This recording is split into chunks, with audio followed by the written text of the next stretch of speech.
1453년 봄 콘스탄티노플의 새벽은 짙은 안개에 쌓여 있었습니다. 1000년 동안 이 도시를 지켜온 테오도시우스 성벽은 여전히 우뚝 솟아 있었지만 그 위로 부는 바람은 어딘가 쓸쓸했습니다. 이 도시는 한때 로마 제국의 심장이었고 기독교 세계의 방패였으며 동방과 서방을 잇는 무역의 중심지였습니다. 하지만 지금 이곳에 남은 것은 과거의 영광을 증명하는 거대한 성벽과 그 안에서 살아가는 몇 안 되는 사람들 뿐이었습니다. 테오도시우스 2세 시대인 413년부터 447년 사이에 건설된 이 삼중 성벽 체계는 당대 최고의 군사공학 기술의 결정체였습니다. 비잔티움 제국의 수학자이자 건축가였던 안테미우스가 설계한 이 방어 체계는 그 자체로 하나의 완벽한 요새였습니다. 가장 바깥쪽에는 폭 18m, 깊이 7m에 달하는 거대한 해자가 파여 있었고 적군이 이 해자를 건너더라도 높이 8m의 외벽이 기다리고 있었습니다. 이 외벽 뒤로는 15m 폭의 공간이 있었고 그 너머에는 높이 12m의 내벽이 솟아 있었습니다. 그리고 최종 방어선으로 높이 20m에 달하는 주 성벽이 있었는데 이 성벽에는 96개의 탑이 50m 간격으로 배치되어 있었습니다. 각 탑의 높이는 18m에서 20m에 이르렀고 탑마다 석공수와 투석기를 배치할 수 있는 공간이 마련되어 있었습니다. 하지만 1453년의 콘스탄티노플은 이 웅장한 성벽과는 대조적으로 황폐함 그 자체였습니다. 한때 100만 명이 넘는 인구로 북적였던 이 대도시는 이제 겨우 5만 명 정도만이 거주하고 있었습니다.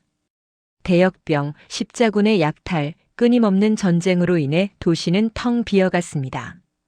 골목골목은 무너진 건물들로 가득했고 한때 화려했던 대저택들은 이제 폐허가 되어 있었습니다. 황제의 궁전인 블라케르나의 궁전조차도 그 일부가 무너져 내렸고 수리할 자금도 인력도 부족했습니다. 성벽 또한 예외는 아니었습니다. 1204년 제4차 십자군의 침략으로 도시가 약탈당한 이후 성벽의 여러 구간이 제대로 복구되지 못했습니다. 특히 1448년의 대지진은 성벽에 치명적인 타격을 입혔습니다. 리쿠스 강 계곡 근처의 성벽 구간은 심각하게 균열이 갔고 일부 탑은 완전히 무너져 내렸습니다. 황제는 수리를 명령했지만 제국의 재정은 바닥났고 석공들을 고용할 돈조차 부족했습니다. 결국 시민들이 자발적으로 나서서 밤낮으로 돌을 나르고 회반죽을 바르며 성벽을 보수했지만 그것은 임시 방편에 불과했습니다. 이런 절망적인 상황 속에서 콘스탄티노스 11세 팔라이올로고스는 마지막 비잔티움 황제로서 고독한 싸움을 이어가고 있었습니다. 그는 1449년 1월 6일 형 요한네스 8세의 뒤를 이어 황제가 되었습니다. 그러나 그의 즉위식은 콘스탄티노플이 아닌 미스트라스에서 조촐하게 치러졌습니다. 정식 황제 대관식을 거행할 수 있는 권위를 가진 콘스탄티노플 총대주교가 그의 즉위를 거부했기 때문입니다. 그 이유는 바로 종교 통합 문제였습니다. 콘스탄티노스 11세는 제국을 구하기 위해서는 서방 세계의 도움이 절실하다는 것을 잘 알고 있었습니다. 1439년 피렌체 공의회에서 동방 정교회와 로마 가톨릭 교회의 통합이 선언되었지만 이는 명목상의 통합일 뿐이었습니다. 대부분의 비잔티움 시민들과 성직자들은 이 통합을 배신으로 여겼습니다. 그들에게 로마 교황의 권위를 인정하는 것은 천년의 전통과 신앙을 버리는 것이나 다름없었습니다. 차라리 술탄의 터번을 쓸지언정 추기경의 모자는 쓰지 않겠다는 말이 거리에 떠돌았습니다. 이는 비잔티움 제국의 고위 관료였던 루카스 노타라스가 했다고 전해지는 말로 역사가 두카스의 연대기에 기록되어 있습니다. 황제는 딜레마에 빠졌습니다. 서방의 군사 지원을 받으려면 종교 통합을 공식화해야 했지만 그렇게 하면 도시 내부의 반발을 감당해야 했습니다. 1452년 12월 콘스탄티노스 11세는 마침내 결단을 내렸습니다. 그는 아야 소피아 대성당에서 가톨릭과 정교회의 연합 미사를 거행했습니다. 교황 특사였던 추기경 이시도로스가 집전한 이 미사는 형식적으로는 두 교회의 화합을 상징하는 것이었지만 실제로는 도시를 더욱 깊이 분열시켰습니다. 미사가 끝난 후 많은 정교회 신자들은 아야 소피아를 더럽혀졌다며 발을 들이지 않았습니다. 수도사 겐나디오스 스콜라리오스를 비롯한 강경파 성직자들은 황제의 결정을 맹렬히 비난했습니다. 도시 곳곳에서는 신이 우리를 버렸다, 황제가 신앙을 팔아넘겼다는 한탄이 들려왔습니다. 어떤 이들은 오스만의 침략조차 신의 징벌이라고 여겼습니다. 이런 내부 분열은 전쟁을 앞둔 도시에 치명적이었습니다. 방어를 위해 단합해야 할 시기에 시민들은 서로를 불신했고 황제의 명령을 따를지 망설였습니다. 그렇다면 이 절망적인 상황을 만든 장본인은 누구였을까요? 보스포루스 해협 건너편 에디르네의 화려한 궁전에서 젊은 술탄 메흐메트 2세는 콘스탄티노플 함락의 꿈을 키우고 있었습니다. 1451년 2월 18일 불과 19세의 나이로 술탄의 자리에 오른 그는 처음부터 범상치 않은 야망을 품고 있었습니다. 그의 아버지 무라트 2세는 현명하고 신중한 통치자였지만 메흐메트는 달랐습니다.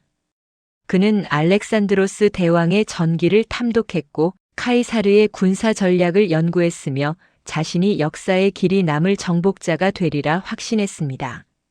메흐메트가 특히 집착한 것은 파티흐, 즉 정복자라는 칭호였습니다. 그에게 콘스탄티노플은 단순한 전략적 요충지가 아니었습니다. 그것은 천년 로마 제국의 상징이었고 동서양을 잇는 관문이었으며 무엇보다도 자신의 위대함을 증명할 수 있는 유일한 목표였습니다.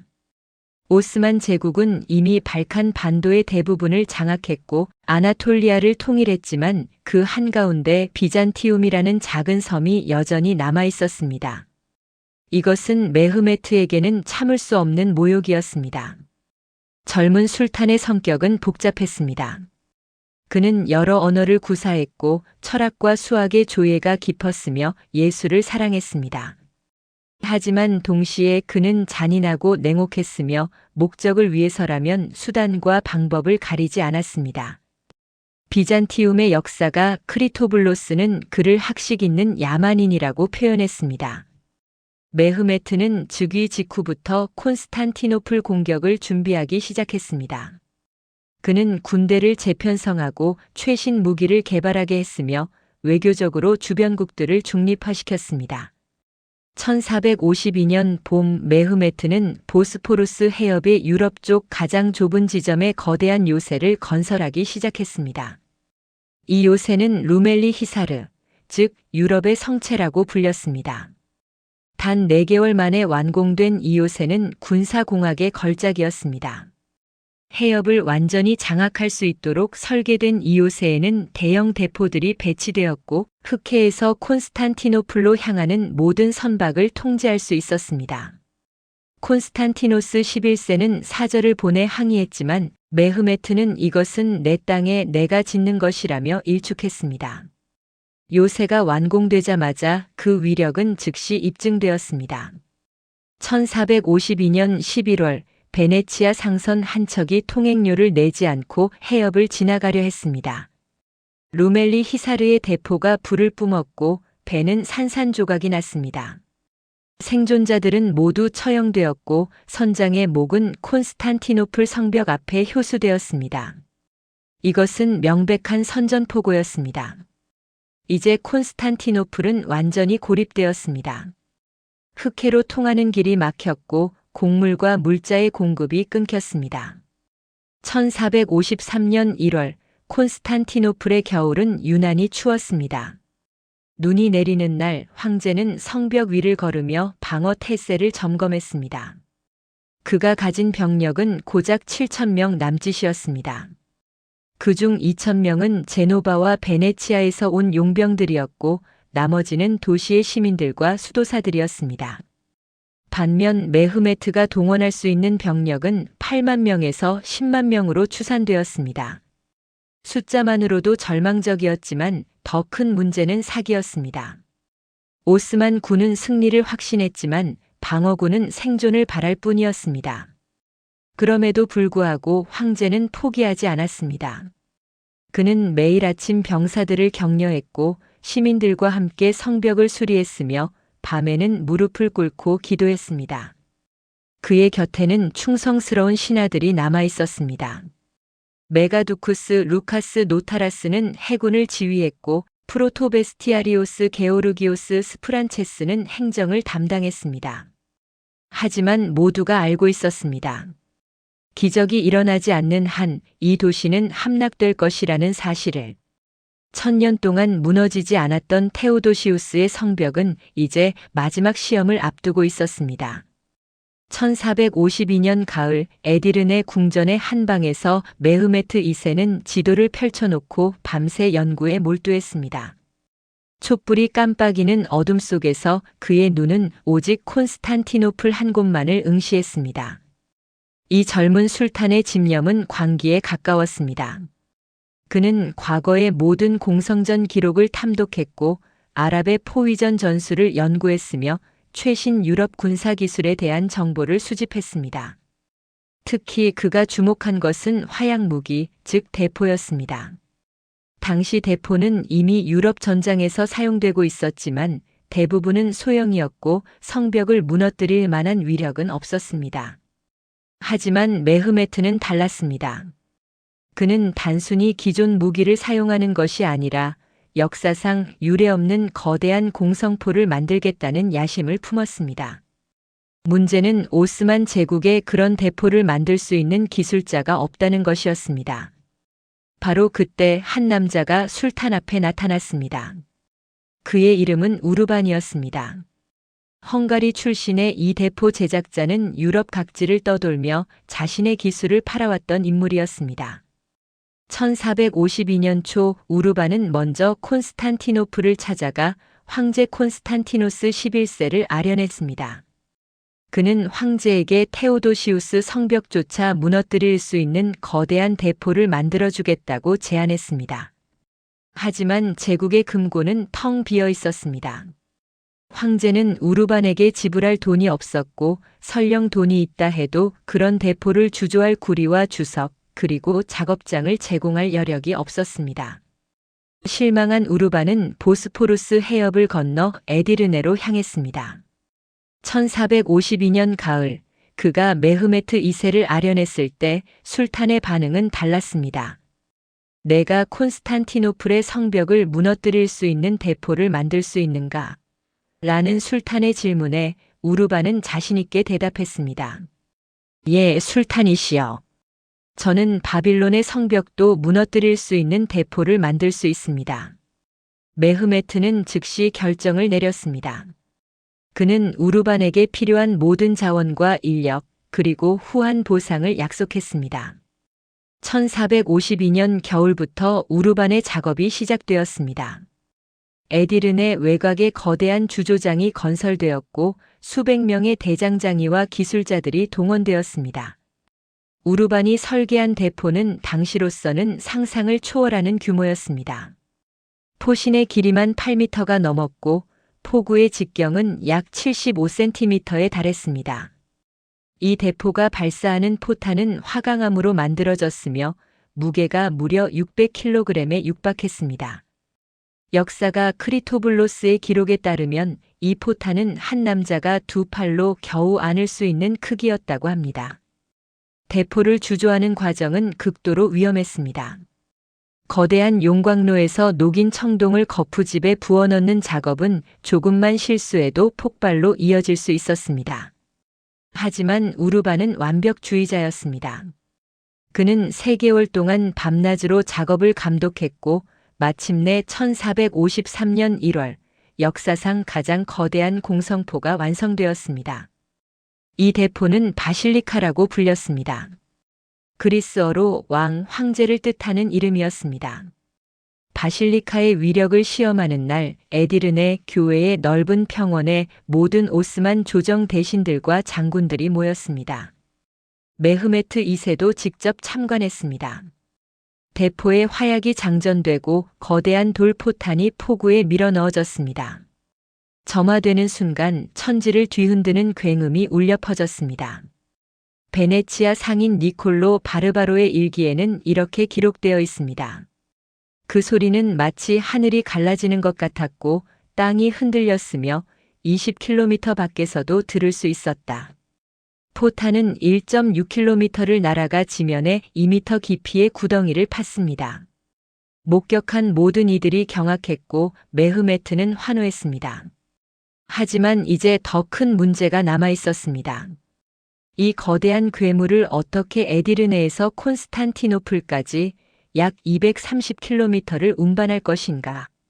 바실리카의 무게는 대략 17톤에 달했고 포가와 부속품을 합치면 총 중량은 25톤을 넘었습니다. 더욱이 겨울이 막 지나가고 봄이 오는 시기라 도로 상태는 최악이었습니다. 메흐메트는 이 문제를 해결하기 위해 제국의 모든 자원을 동원했습니다. 1453년 2월 대포 운송이 시작되었습니다. 400마리의 황소가 동원되었고 2,000명의 인부가 배치되었습니다. 대포는 특수 제작된 거대한 나무 썰매 위에 고정되었고 황소들이 이것을 끌었습니다. 하지만 단순히 끄는 것만으로는 부족했습니다. 도로의 모든 구간이 점검되었고 약한 다리는 보강되었으며 언덕길에는 경사를 완만하게 하기 위해 흙을 깎아내거나 메웠습니다. 200명의 선발대가 앞서가며 길을 정비했고 양쪽에는 목수와 대장장이들이 동행하며 즉시 수리가 필요한 부분을 고쳤습니다. 운송 행렬은 하루에 겨우 3km에서 5km를 이동했습니다. 비가 내리면 진흙탕에 바퀴가 빠졌고 언덕을 오를 때는 황소들이 지쳐 쓰러졌습니다. 강을 건널 때는 임시 부교를 만들어야 했고 숲을 지날 때는 나무를 베어내야 했습니다. 역사가 투르순 베이의 기록에 따르면 이 대포를 운반하는 행렬은 마치 거대한 뱀이 땅 위를 기어가는 것 같았다고 합니다. 2달에 걸친 여정 끝에 1453년 4월 초 바실리카는 마침내 콘스탄티노플 성벽 앞에 도착했습니다. 하지만 메흐메트는 바실리카 하나만으로는 만족하지 않았습니다. 그는 우르반에게 더 많은 대포를 주문했고 다른 주조장에서도 대포 생산을 명령했습니다. 최종적으로 오스만 군은 약 70문의 대포를 동원했는데 그중 12문은 대형 공성포였고 나머지는 중소형 대포와 다격포였습니다. 이것은 당시로서는 전무후무한 화력이었습니다. 유럽의 어떤 군대도 이런 규모의 포병대를 보유한 적이 없었습니다. 대포와 함께 메흐메트는 또 다른 전략적 준비를 진행했습니다. 1452년 여름부터 시작된 루멜리 히사르 요새 건설은 그의 치밀함을 보여주는 또 다른 예였습니다. 보스포루스 해협의 가장 좁은 지점, 폭이 겨우 660m에 불과한 곳에 이 요새를 건설하기로 결정한 것은 천재적인 전략이었습니다. 해협 건너편 아시아 쪽에는 이미 그의 증조부 바예지드 1세가 건설한 아나돌루 히사르 요새가 있었습니다. 이제 양쪽에서 해협을 완전히 장악할 수 있게 되었습니다. 루멜리 히사르의 건설 속도는 놀라웠습니다. 1452년 4월 15일에 착공하여 8월 31일에 완공되었으니 단 4개월 반 만에 거대한 요새를 지은 것입니다. 3,000명의 석공과 1만 명의 인부가 투입되었고 메흐메트는 거의 매일 건설 현장을 방문하여 진척 상황을 점검했습니다. 요새의 설계는 실용적이면서도 상징적이었습니다. 3개의 주탑이 삼각형을 이루며 배치되었는데 각 탑은 술탄과 그의 2제상을 상징했습니다. 성벽의 두께는 7m에 달했고 해협을 향한 쪽에는 대형 대포가 배치될 수 있는 포대가 여러 개 설치되었습니다. 요새가 완공되자마자 메흐메트는 모든 선박의 통행료를 부과한다고 선언했습니다. 베네치아와 제노바 상선들은 처음에는 이를 무시하려 했지만 1452년 11월의 사건 이후 모두 복종했습니다. 비잔티움의 역사가 두카스는 이 사건을 상세히 기록했습니다. 11월의 어느 날 베네치아 곡물선 한 척이 통행료를 내지 않고 해협을 통과하려 했다. 요새의 대포가 불을 뿜었고 첫 포탄은 빗나갔지만 두 번째 포탄이 배의 중앙을 강타했다. 배는 즉시 침몰했고 물에 빠진 선원들이 해안으로 헤엄쳐 왔으나 모두 붙잡혀 처형되었다. 선장 안토니오 리초는 참수되었고 그의 목은 나무 기둥에 꽂혀 콘스탄티노플이 보이는 곳에 효수되었다. 이 잔혹한 본보기는 명확한 메시지를 전달했습니다. 보스포루스 해협은 이제 오스만의 영역이며 콘스탄티노플은 완전히 고립되었다는 것. 흑해에서 오는 곡물 수송선도, 크림 반도에서 오는 무역선도 이제는 모두 술탄의 허락 없이는 지나갈 수 없었습니다. 비잔티움 제국의 생명선이 끊어진 것입니다. 1453년 초 메흐메트는 마지막 준비를 점검했습니다. 그의 군대는 에디르네와 그 주변에 집결했습니다. 정예 보병 부대인 예니체리가 1만 2천 명, 아나톨리아와 루멜리아에서 징집된 정규군이 약 6만 명, 그리고 비정규군 바시 바주크가 2만 명, 총 8만에서 10만에 달하는 대군이었습니다. 함대도 준비되었습니다. 갤리선 150척과 수송선 수십 척이 마르마라 해에 집결했습니다. 공성 무기도 완비되었습니다. 대포 외에도 투석기, 공성탑, 사다리, 땅굴을 파기 위한 도구들이 준비되었습니다. 3월 23일 메흐메트 2세는 에디르네를 출발했습니다. 그의 나이 21세, 그러나 그의 눈빛은 어떤 노련한 장군보다도 결연했습니다. 행군하는 오스만 군의 행렬은 끝이 보이지 않았습니다. 북을 치고 나팔을 불며 전진하는 군대의 소음은 수 킬로미터 밖에서도 들렸습니다. 4월 2일 성금요일 오스만 군의 선봉이 콘스탄티노플 성벽 앞에 모습을 드러냈습니다. 그리고 4월 6일 메흐메트 2세가 직접 도착했습니다. 그는 성벽에서 500m 떨어진 언덕에 붉은 천막으로 된 자신의 본영을 설치했습니다. 그 같은 날 우르반의 바실리카가 리쿠스 강 계곡을 향한 위치에 설치되었습니다. 이곳은 성벽이 가장 약한 곳이었고 1448년 지진으로 손상이 심했던 구간이었습니다. 포대를 구축하는 데만 사흘이 걸렸습니다. 대포의 반동을 견디기 위해 땅을 파고 나무와 흙으로 견고한 기반을 만들어야 했습니다. 그리고 4월 12일 아침 역사의 운명을 바꿀 첫 번째 포탄이 발사되었습니다. 굉음과 함께 600kg의 화강한 포탄이 날아가 테오도시우스 성벽에 충돌했습니다. 1000년 동안 무너지지 않았던 성벽에 처음으로 큰 균열이 생겼습니다. 성벽 위에서 지켜보던 비잔티움 병사들은 공포에 질렸고 시민들은 절망했습니다. 괴물이 깨어난 것입니다. 1453년 4월 12일 정오 바실리카의 첫 포격이 콘스탄티노플 성벽을 강타한 순간 도시 전체가 충격에 휩싸였습니다. 그 굉음은 마치 천둥이 땅에서 터지는 것 같았고 성벽에서 떨어져 나온 돌덩이들이 비처럼 쏟아졌습니다. 아야 소피아 대성당에서 기도하던 사람들조차 그 진동을 느꼈습니다. 1000년 동안 난공불락의 상징이었던 테오도시우스 성벽이 단 한 발의 포탄으로 균열을 드러낸 것입니다. 황제 콘스탄티노스 11세는 즉시 말을 타고 현장으로 달려갔습니다. 그가 본 광경은 충격적이었습니다. 리쿠스 강 계곡 근처의 성벽, 특히 로마노스 문 인근의 외벽에 거대한 구멍이 뚫려 있었습니다.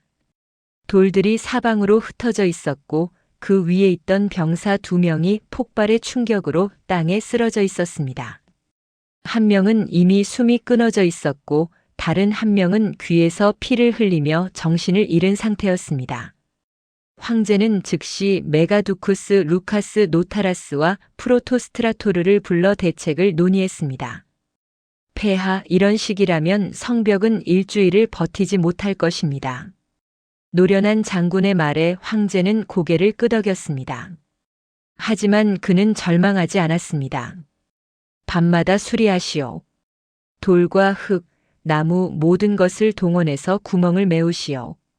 그리고 이 구간에 방어 병력을 집중 배치하시오. 황제의 명령이 떨어지자 즉시 복구 작업이 시작되었습니다. 수백 명의 시민들이 돌을 나르고 흙을 파고 통나무를 운반했습니다. 여인들과 수도승들까지 나서서 밤새 일했습니다. 오스만 군의 포격은 규칙적이었습니다. 바실리카는 하루에 약 7발을 발사할 수 있었습니다. 이 거대한 대포는 한 번 발사하고 나면 식히는 데만 몇 시간이 걸렸고 재장전하는 데도 상당한 시간이 소요되었습니다. 하지만 그 위력은 가공할 만했습니다. 베네치아 외과의사 니콜로 바르바로는 그의 일기에 이렇게 기록했습니다. 4월 18일 대포가 발사되었고 포탄이 외벽과 내벽을 모두 관통했다. 그 구멍으로 사람 서너 명이 나란히 지나갈 수 있을 정도였다. 우리는 밤새 구멍을 메웠지만 다음 날 아침이면 또다시 포탄이 같은 곳을 강타했다. 하지만 방어군도 가만히 당하지만은 않았습니다. 그들은 놀라운 회복력을 보여주었습니다. 매일 밤 해가 지면 수리팀이 출동했습니다. 그들은 무너진 성벽의 틈새를 돌과 벽돌로 메웠고 그 위에 흙을 다졌으며 나무 통나무로 보강했습니다. 때로는 성벽 안쪽에 흙과 자갈로 된 제방을 쌓아 이중 방어선을 만들기도 했습니다. 이런 임시 방어물은 대포 공격에 대한 저항력이 오히려 더 좋았습니다. 돌 성벽은 포탄에 맞으면 산산조각이 났지만 흙으로 된 제방은 충격을 흡수했기 때문입니다. 이 무렵 한 영웅적인 인물이 방어군의 중심으로 떠올랐습니다. 제노바 출신의 용병 대장 조바니 주스티니아니 롱고였습니다. 그는 1월에 자신의 비용으로 700명의 정예 병사들을 이끌고 콘스탄티노플에 도착했습니다. 주스티니아니는 유럽 각지의 전투에서 경험을 쌓은 노련한 전사였고 특히 공성전 방어에 탁월한 능력을 지니고 있었습니다. 황제는 그에게 육지 쪽 성벽 전체의 방어 지휘권을 맡겼고 그를 메가스 두쿠스, 즉 대공의 칭호로 임명했습니다. 주스티니아니의 지도력은 즉각 효과를 발휘했습니다. 그는 병력을 효율적으로 재배치했고 각 구간마다 책임자를 명확히 지정했으며 교대 근무 시스템을 확립했습니다. 가장 중요했던 것은 그의 카리스마였습니다. 그는 항상 최전선에 있었고 위험한 순간에도 결코 물러서지 않았습니다. 병사들은 그의 용맹함에 고무되었고 심지어 비잔티움 정규군과 다른 나라 용병들 사이의 갈등도 그의 조정으로 완화되었습니다. 역사가 게오르기오스 스프란체스는 주스티니아니가 없었다면 도시는 첫 주에 함락되었을 것이라고 기록했습니다. 하지만 방어군 내부에도 긴장이 존재했습니다. 특히 제노바 용병들과 베네치아 용병들 사이의 관계는 미묘했습니다. 두 이탈리아 해상공화국은 수백 년 동안 경쟁 관계였고 그 적대감은 전쟁터에서도 완전히 사라지지 않았습니다. 베네치아 출신의 함대 지휘관 알비세 디에도는 뛰어난 해군 전술가였지만 주스티니아니의 지위를 달갑게 여기지 않았습니다. 황제는 이런 내부 갈등을 중재하느라 귀중한 시간과 에너지를 소모해야 했습니다. 4월 20일 방어군에게 기적과도 같은 사건이 일어났습니다. 교황청에서 파견한 구원 함대의 일부인 대형 제노바 갤리선 3척과 비잔티움 곡물선 1척이 에게 해를 통과해 마르마라 해에 도착한 것입니다. 그러나 이들을 가로막는 것은 150척의 오스만 함대였습니다. 술탄 메흐메트 2세는 제독 발타오글루 술레이만 베이에게 어떤 수단을 써서라도 저 배들을 막으라고 명령했습니다. 오후 늦은 시각 콘스탄티노플의 성벽 위에 모인 수만 명의 시민들은 숨을 죽이고 해상 전투를 지켜보았습니다. 4척의 기독교 선박은 바람을 받아 북쪽으로 향했고 오스만 함대는 사방에서 그들을 포위했습니다. 수적으로는 30대 1이 넘는 압도적인 열세였습니다. 오스만 갤리선들이 일제히 돌격했고 화살과 투창이 비처럼 쏟아졌습니다. 하지만 기독교 선박들은 더 크고 튼튼했으며 무엇보다 선원들의 사기가 높았습니다. 전투는 4시간 동안 계속되었습니다. 제노바 선장들은 탁월한 조함 기술로 오스만 갤리선들의 충각 공격을 피했고 배 위에서 근접전이 벌어지면 중무장한 기독교 병사들이 오스만 병사들을 격퇴했습니다. 니콜로 바르바로의 기록에 따르면 오스만 선박들이 우리 배에 밧줄을 던져 묶으려 했지만 우리 선원들이 도끼로 밧줄을 끊었고 그리스 화약을 이용해 접근하는 배들을 불태웠다. 해가 질 무렵 바람이 바뀌어 북풍이 불기 시작했습니다. 네 척의 배는 이 바람을 타고 오스만 함대를 뚫고 골든 혼의 쇠사슬을 지나 안전하게 도시로 진입했습니다. 성벽 위의 사람들은 환호했고 종이 울려 퍼졌으며 시민들은 눈물을 흘렸습니다. 이것은 단순한 승리가 아니었습니다. 그것은 희망이었습니다. 서방 세계가 그들을 버리지 않았다는 증거였고 기적이 일어날 수 있다는 신호였습니다. 하지만 술탄 메흐메트 2세의 반응은 정반대였습니다. 그는 경로했습니다. 제독 발타오글루 술레이만 베이를 불러들여 공개적으로 모욕했고 지휘봉으로 그를 때렸으며 재산을 몰수하겠다고 위협했습니다. 오스만 진영의 사기는 한순간에 떨어졌습니다.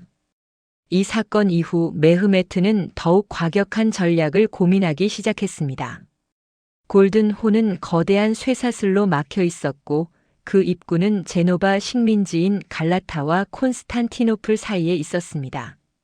정면 돌파는 불가능했습니다. 그렇다면 다른 방법이 필요했습니다. 술탄은 자신의 공병 대장과 조선공들을 소집하여 상의했습니다. 그리고 역사상 가장 대담한 작전을 구상하기 시작했습니다. 한편 방어군은 또 다른 위협에 직면했습니다. 오스만 군은 성벽 밑으로 땅굴을 파기 시작한 것입니다. 이것은 중세 공성전의 고전적인 전술이었습니다. 성벽 밑에 터널을 파고 들어가 지하에 나무 지지대를 설치한 다음 그것을 불태워 성벽을 무너뜨리는 방법이었습니다. 오스만 군에는 세르비아 출신의 숙련된 광부들이 있었고 그들은 밤마다 조용히 땅을 팠습니다. 하지만 비잔티움에도 비밀 무기가 있었습니다. 스코틀랜드 출신의 공학자 요한네스 그란트였습니다. 그는 음향학에 대한 깊은 지식을 가지고 있었고 지하에서 들려오는 소리로 터널의 위치를 파악할 수 있었습니다. 그란트는 성벽을 따라 여러 지점에 큰 청동 그릇에 물을 담아 놓았습니다. 그리고 밤마다 순찰하며 물의 진동을 관찰했습니다. 진동이 감지되는 곳에서는 반대 방향으로 터널을 파서 오스만 군의 갱도와 만나게 했습니다.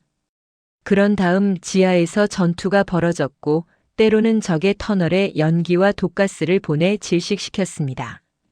5월 초까지 오스만 군은 적어도 10군데 이상의 지점에서 땅굴을 팠지만 그란트와 그의 팀은 그 모든 시도를 저지했습니다. 역사가 크리토블로스는 그리스인들의 대응 땅굴 작전은 너무나 효과적이어서 오스만 광부들은 공포에 떨었고 많은 이들이 지하에서 죽었으며 살아남은 자들도 더 이상 터널을 파기를 거부했다고 기록했습니다.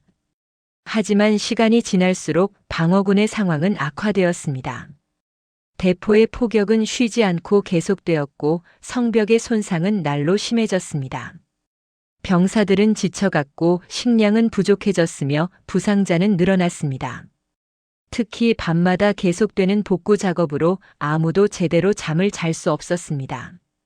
낮에는 포격과 공격을 막아야 했고 밤에는 성벽을 수리해야 했습니다. 이런 소모전은 인간의 한계를 시험하는 것이었습니다. 황제 콘스탄티노스 11세는 이 모든 고난을 백성들과 함께 했습니다. 그는 매일 밤 성벽을 순찰했고 병사들을 격려했으며 부상자들을 위로했습니다. 그는 황제의 화려한 복장을 벗고 평범한 병사의 갑옷을 입었습니다.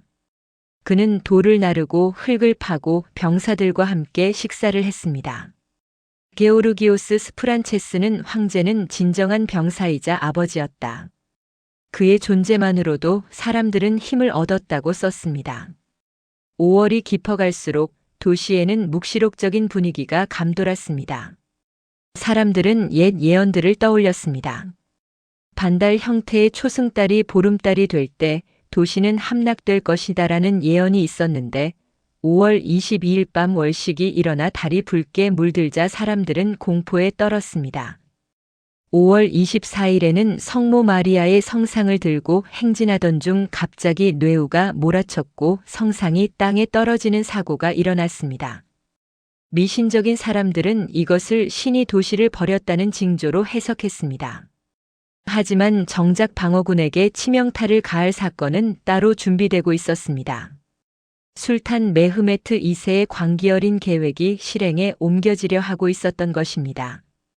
그것은 불가능해 보이는 작전이었지만 만약 성공한다면 전쟁의 판도를 완전히 뒤바꿀 수 있는 것이었습니다. 1453년 4월 하순, 술탄 메흐메트 2세는 깊은 좌절감에 빠져 있었습니다. 한 달 가까이 쏟아부은 폭격에도 불구하고 콘스탄티노플의 성벽은 여전히 무너지지 않았습니다.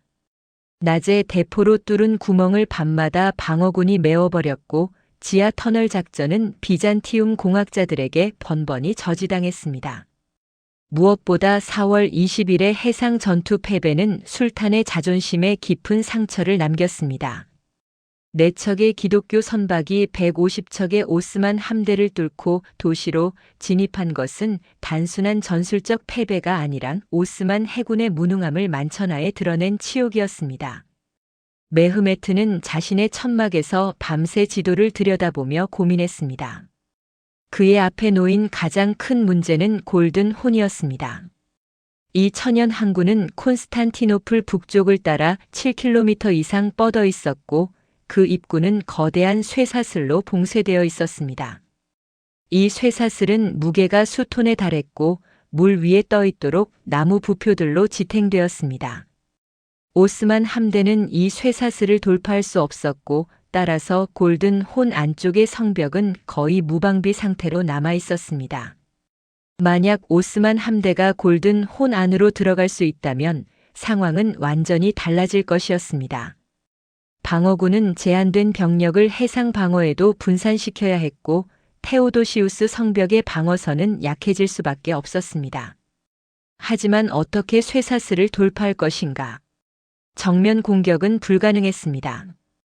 제노바 식민지 갈라타의 탑들이 입구를 감시하고 있었고 비잔티움 함대도 쇠사슬 뒤에서 대기하고 있었습니다. 바로 이때 술탄의 머릿속에 대담한 발상이 떠올랐습니다. 쇠사슬을 돌파할 수 없다면 우회하면 되는 것이었습니다. 골든 혼의 입구를 피해 육지를 통해 배를 옮기는 것입니다. 역사적으로 전례가 없는 것은 아니었습니다. 기원전 4세기 마케도니아의 데메트리오스가 로도스를 공격할 때 비슷한 시도를 했다는 기록이 있었고 더 최근인 1439년에는 베네치아인들이 가르다 호수에서 비슷한 작전을 수행한 적이 있었습니다. 하지만 그런 규모와 이번 작전의 규모는 비교할 수 없었습니다. 메흐메트가 계획한 경로는 보스포루스 해협에서 갈라타 언덕을 넘어 골든 혼으로 이어지는 약 2km의 육로였습니다. 가장 높은 지점의 고도는 해발 60m 정도였습니다. 이 언덕을 배가 넘어가야 한다는 것은 상식적으로 불가능해 보였습니다. 하지만 술탄은 이미 결심했습니다. 그는 즉시 공병 대장과 조선공들을 소집했고 계획을 설명했습니다. 많은 이들이 회의적이었지만 감히 술탄에게 반대할 수는 없었습니다. 4월 하순부터 준비가 시작되었습니다. 먼저 경로를 정비해야 했습니다. 디플로키오니온 지역의 구불구불한 길을 따라 나무를 베어내고 바위를 치우고 길을 평탄하게 만들어야 했습니다. 수백 명의 인부가 동원되어 밤낮으로 작업했습니다. 그 다음 단계는 도로 표면을 준비하는 것이었습니다. 역사가 크리토블로스의 기록에 따르면 그들은 나무 판자들을 깔고 그 위에 기름과 동물 지방을 발랐다. 마치 거대한 미끄럼틀을 만드는 것 같았다. 동시에 선박들도 준비되었습니다. 가장 가벼운 갤리선과 푸스타라고 불리는 소형 범선들이 선택되었습니다. 각 배의 밑바닥에는 특수 제작된 나무 썰매가 부착되었습니다. 이 썰매는 폭이 넓고 곡선 형태로 만들어져서 지면과의 마찰을 최소화하도록 설계되었습니다. 또한 배가 미끄러지는 동안 균형을 잡을 수 있도록 양쪽에 가이드 로프가 연결되었습니다. 작전은 극비리에 진행되었습니다. 메흐메트는 콘스탄티노플이 이 계획을 눈치채지 못하도록 주의를 기울였습니다. 낮 동안에는 평소처럼 성벽을 향한 공격을 계속했고 준비 작업은 주로 밤에 이루어졌습니다. 갈라타의 제노바 상인들도 이상한 움직임을 감지했지만 그들은 중립을 유지하려 했기 때문에 비잔티움에 경고하지 않았습니다. 실제로 일부 제노바 상인들은 오스만에 필요한 물자를 공급하며 이익을 챙기고 있었습니다. 4월 22일 밤 역사적인 작전이 시작되었습니다. 보스포루스 해협의 돌마바흐체 지역에 정박해 있던 오스만 함대 중에서 선택된 배들이 해안으로 끌려 올려졌습니다. 수백 명의 병사들이 밧줄을 당겼고 황소들이 동원되었습니다. 베네치아 상인 니콜로 바르바로는 다음과 같이 기록했습니다.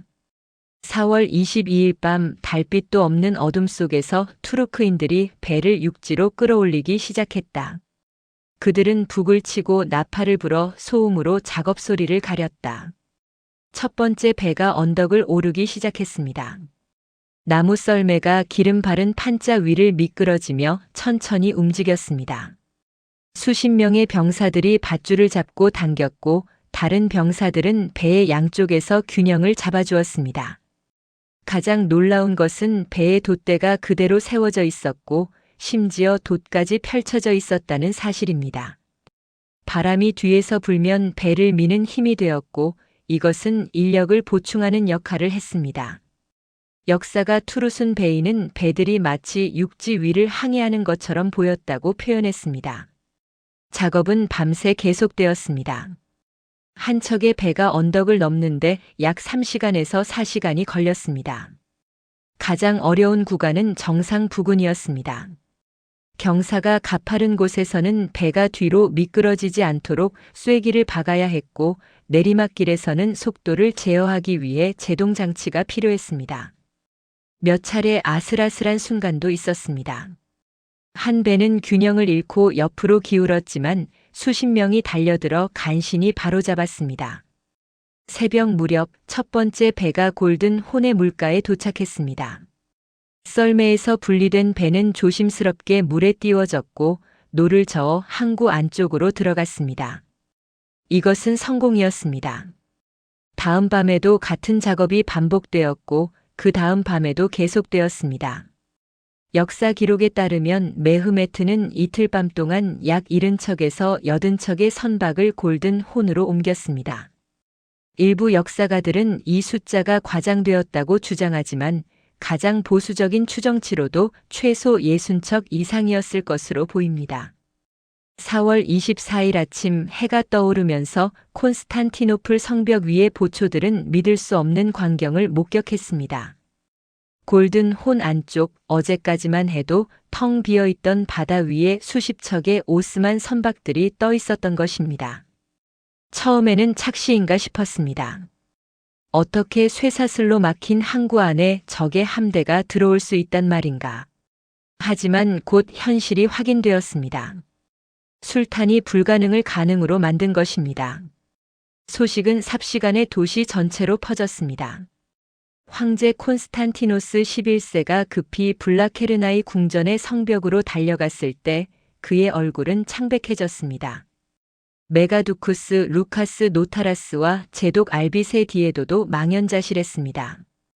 게오르기오스 스프란체스는 이 순간 우리 모두는 신이 우리를 완전히 버렸다고 느꼈다고 기록했습니다. 전략적 상황이 완전히 바뀌었습니다. 이제 방어군은 골든 혼 쪽 성벽도 방어해야 했습니다. 이 성벽은 육지 쪽 성벽보다 낮고 약했으며 원래는 최소한의 병력만 배치되어 있었습니다. 황제는 긴급 회의를 소집했습니다. 최소 2,000명을 골든 혼 방어에 재배치해야 합니다. 주스티니아니의 의견이었습니다. 하지만 그것은 곧 테오도시우스 성벽의 주 방어선이 그만큼 약해진다는 의미였습니다. 고민 끝에 황제는 결정을 내렸습니다. 베네치아와 제노바 용병 일부를 골든 혼 쪽으로 이동시키고 시민 민병대를 추가로 동원하기로 했습니다. 하지만 이것만으로는 부족했습니다.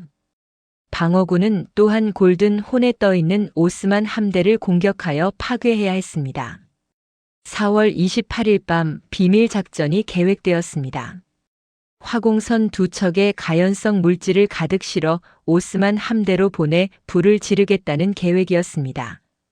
하지만 이 작전은 치명적인 실패로 끝났습니다.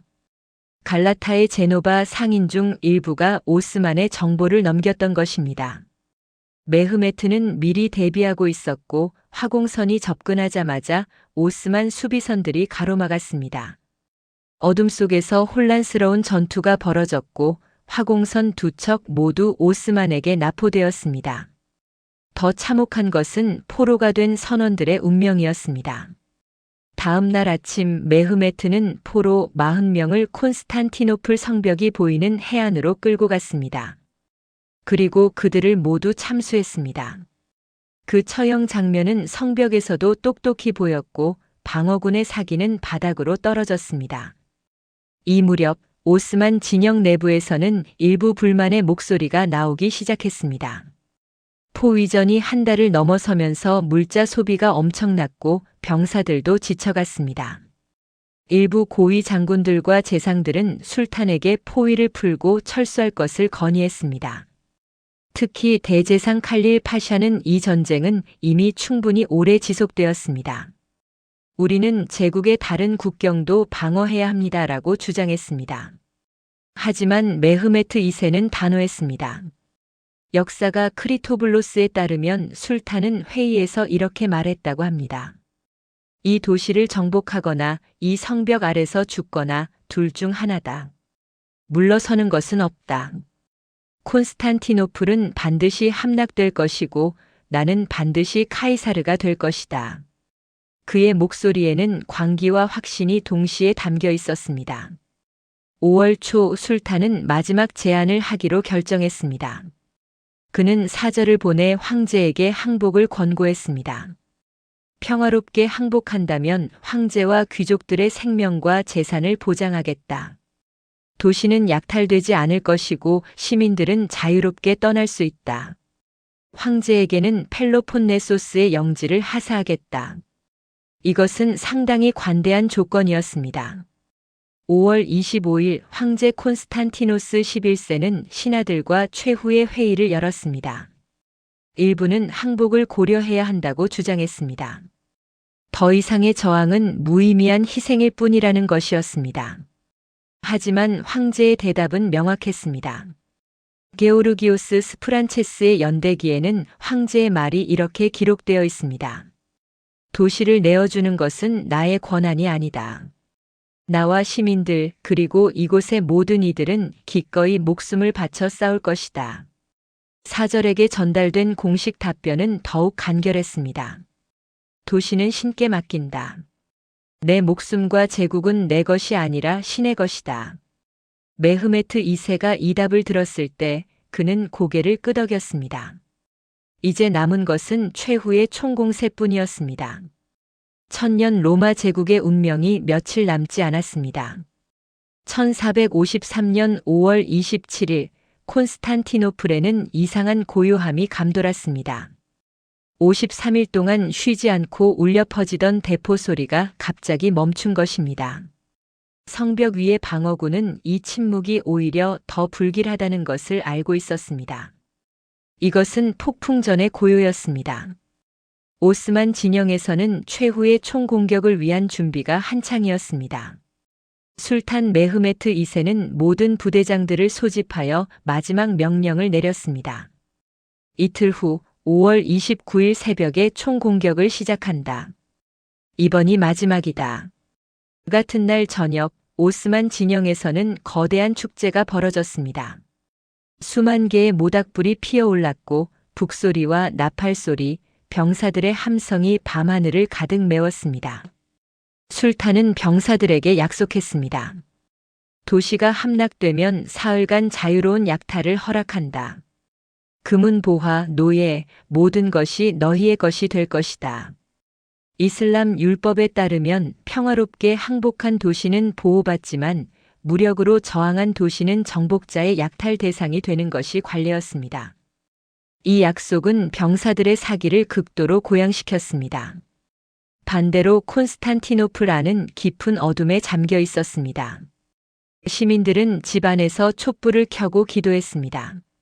많은 이들이 가족과 마지막 시간을 보냈습니다. 귀중품을 땅에 묻거나 성상과 유물을 숨기는 사람들도 있었습니다. 어떤 이들은 이미 체념한 듯 거리에서 술을 마시며 종말을 기다렸습니다. 베네치아 외과의사 니콜로 바르바로는 도시 전체가 장례식장 같았다. 사람들은 서로 포옹하며 작별 인사를 나누었다고 기록했습니다. 5월 28일 저녁 황제 콘스탄티노스 11세는 아야 소피아 대성당에서 마지막 미사를 집전했습니다. 이것은 매우 특별한 순간이었습니다. 몇 달 동안 가톨릭과의 통합 문제로 분열되었던 도시가 이 마지막 순간만큼은 하나가 되었습니다. 정교회 신자들과 가톨릭 신자들이 함께 무릎을 꿇었고 황제와 평민이 나란히 서서 기도했습니다. 주스티니아니를 비롯한 이탈리아 용병들도 루카스 노타라스 같은 비잔티움 귀족들도 모두가 눈물을 흘리며 신께 기도했습니다. 미사가 끝난 후 황제는 블라케르나이 궁전으로 돌아가 모든 신하들을 소집했습니다. 게오르기오스 스프란체스의 연대기에는 이 순간이 생생하게 기록되어 있습니다. 황제는 한 명 한 명에게 다가가 포옹하며 작별 인사를 나누었습니다. 그는 눈물을 흘리며 말했습니다. 내가 여러분 중 누구에게라도 잘못한 일이 있다면 용서를 구합니다. 우리는 최선을 다했습니다. 이제 모든 것은 신의 뜻에 달려 있습니다. 방 안에 있던 모든 이들이 울었습니다. 그들은 이것이 마지막 이별임을 알고 있었습니다. 자정 무렵 황제는 말을 타고 성벽으로 향했습니다. 그는 리쿨스 강 계곡의 로마노스 문 근처 가장 격렬한 전투가 예상되는 곳에 자리를 잡았습니다. 주스티니아니와 그의 제노바 용병들이 이미 그곳에서 대기하고 있었습니다. 황제는 병사들 하나하나에게 말을 걸었습니다. 여러분은 용감합니다. 여러분은 영웅입니다. 오늘 우리가 무엇을 하든 역사는 우리를 기억할 것입니다.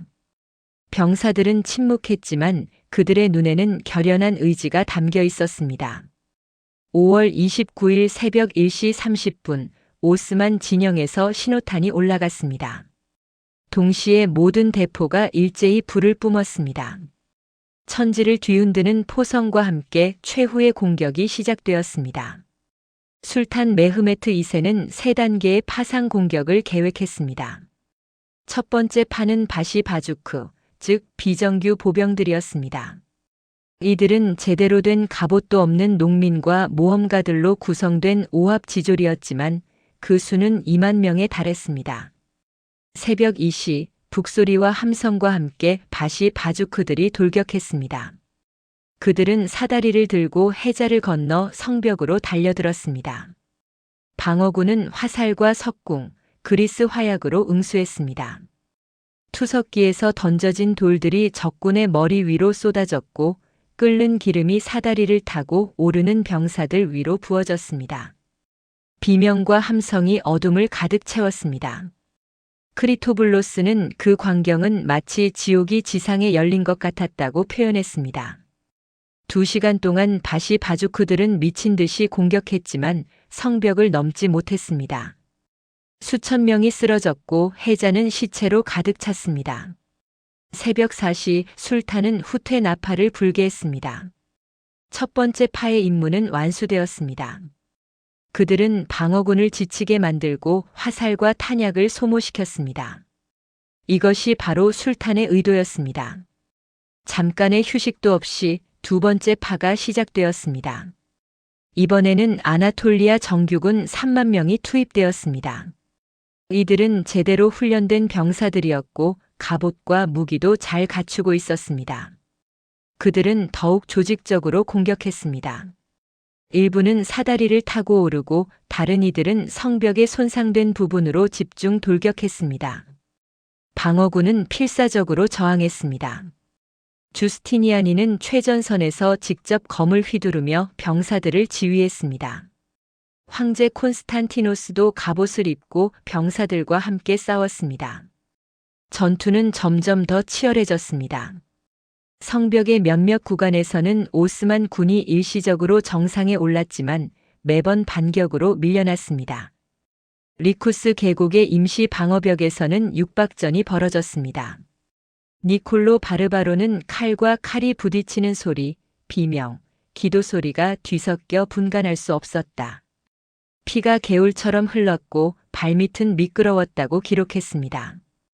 두 번째 파의 공격은 약 1시간 반 동안 계속되었습니다. 하지만 이들 역시 성벽을 돌파하지 못했습니다. 새벽 5시 30분 하늘이 밝아오기 시작할 무렵 마지막이자 가장 강력한 공격이 시작되었습니다. 술탄의 정예 부대인 예니체리 1만 2천 명이 투입된 것입니다. 예니체리는 오스만 제국의 자랑이었습니다. 어릴 때부터 전투를 위해 훈련받은 이들은 충성심과 규율, 그리고 전투력에서 당대 최강이었습니다. 그들은 하얀 펠트 모자를 쓰고 정연한 대형을 유지하며 전진했습니다. 북소리에 맞춰 행진하는 그들의 모습은 마치 죽음의 파도 같았습니다. 술탄 메흐메트 2세는 직접 예니체리 뒤에서 말을 타고 독려했습니다. 전진하라, 파라다이스가 너희를 기다린다. 그의 목소리는 전장을 가득 채웠습니다. 예니체리들은 전임자들이 쓰러진 바로 그 자리로 돌진했습니다. 그들은 죽음을 두려워하지 않았습니다. 한 명이 쓰러지면 즉시 다른 이가 그 자리를 메웠습니다. 방어군은 극도로 지쳐 있었습니다. 밤새 4시간 이상 쉬지 않고 싸운 그들은 이미 한계에 도달해 있었습니다. 화살은 바닥났고 투석기의 돌도 떨어져 갔습니다. 병사들은 맨손으로 돌을 집어 던졌고 부러진 창과 칼로 계속 싸웠습니다. 하지만 예니체리의 공격은 이전과는 차원이 달랐습니다. 그들은 여러 지점에서 동시에 성벽에 올랐고 방어군은 모든 곳을 막을 수 없었습니다. 바로 이때 운명을 가른 사건이 발생했습니다. 주스티니아니가 총상을 입은 것입니다. 정확한 상황은 역사가마다 조금씩 다르게 기록되어 있지만 가장 신빙성 있는 기록은 투루슨 베이의 것입니다. 제노바 대장은 가슴에 화승총 탄환을 맞았다. 그는 피를 흘리며 쓰러졌고 부하들이 그를 들것에 실었다. 주스티니아니는 후방으로 이송되기를 요청했고 황제는 마지못해 허락했습니다. 주스티니아니가 전선에서 사라지자 방어군의 사기는 순식간에 무너졌습니다. 그를 믿고 따르던 제노바 용병 수백 명이 함께 철수했습니다. 방어선에 구멍이 생긴 것입니다. 게오르기오스 스프란체스는 주스티니아니의 부제는 하나의 구멍이 아니라 10개의 구멍을 만들었다. 병사들은 공포에 질렸고 질서는 무너졌다고 기록했습니다. 바로 이 순간 역사의 가장 유명한 우연 혹은 운명이 개입했습니다. 테오도시우스 성벽의 북쪽 끝 블라케르나이 궁전 근처에 케르카포르타라는 작은 문이 있었습니다. 이 문은 평소에는 닫혀 있었지만 밤 동안 방어군이 성벽 바깥으로 출격했다가 돌아올 때 사용하곤 했습니다. 그런데 새벽의 혼란 속에서 누군가 이 문을 닫는 것을 잊었거나 혹은 의도적으로 열어두었을 가능성도 있습니다. 예니체리 선봉대 약 50명이 이 열린 문을 발견했습니다. 크리토블로스는 그들은 처음에는 함정인가 의심했지만 곧 진짜로 열려 있음을 알았다. 그들은 소리를 지르며 안으로 돌진했고 성벽 내부와 외부 사이의 공간을 장악했다고 기록합니다. 이 작은 틈으로 점점 더 많은 오스만 군이 몰려들었습니다.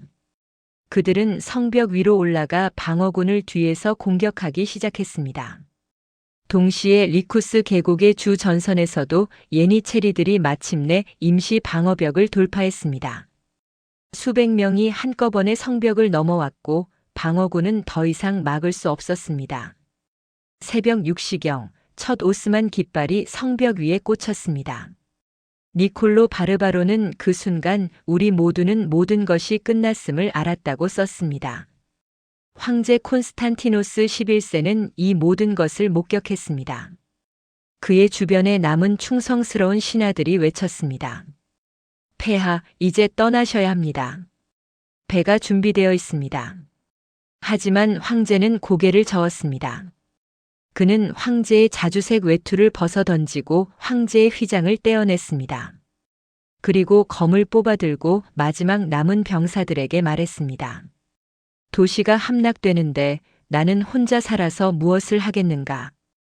역사가들의 기록에 따르면 황제는 몇 명의 충성스러운 신하들과 함께 적진으로 돌격했습니다. 두카스는 황제는 마치 평범한 병사처럼 싸웠다. 그는 기독교인으로서 나를 죽일 자는 없는가라고 외쳤다고 기록합니다. 밀려드는 예니체리들 속에서 마지막 로마 황제는 싸우다 전사했습니다. 그의 시신은 나중에 발견되었지만 황제의 휘장을 벗었기 때문에 즉시 알아보지 못했고 다만 황제가 신던 독수리 문양이 새겨진 자주색 부츠로만 확인할 수 있었다고 합니다. 오전 8시경 오스만 군은 도시 전역을 장악했습니다. 약속대로 사흘간의 약탈이 시작되었습니다. 병사들은 집집마다 뛰어들어 재물을 약탈하고 남자들을 죽이고 여자와 아이들을 노예로 끌고 갔습니다. 아야 소피아 대성당으로 피신했던 수천 명의 시민들도 문이 부서지며 끌려 나왔습니다. 니콜로 바르바로는 거리는 피로 흘렀고 울음소리가 하늘을 찔렀다. 천년의 도시가 하루 만에 지옥이 되었다고 기록했습니다. 정오 무렵 술탄 메흐메트 2세가 백마를 타고 도시로 입성했습니다. 그는 천천히 거리를 지나 아야 소피아로 향했습니다. 대성당 안으로 들어선 그는 말에서 내려 땅에 흙을 집어 머리에 뿌렸습니다. 이것은 겸손의 표시였습니다. 그리고 그는 주위를 둘러보며 명령했습니다. 약탈을 중지하라. 이 건물을 모스크로 만들어라. 한 병사가 대성당의 대리석 바닥을 부수려 하자 술탄은 직접 검으로 그를 쳤다고 합니다. 메흐메트 2세는 이제 21살의 나이로 역사의 길이 남을 정복을 이루었습니다. 그는 스스로를 카이사르 이룸, 즉 로마의 황제라고 선포했습니다. 1000년 동안 이어져 온 동로마 제국은 이렇게 막을 내렸습니다.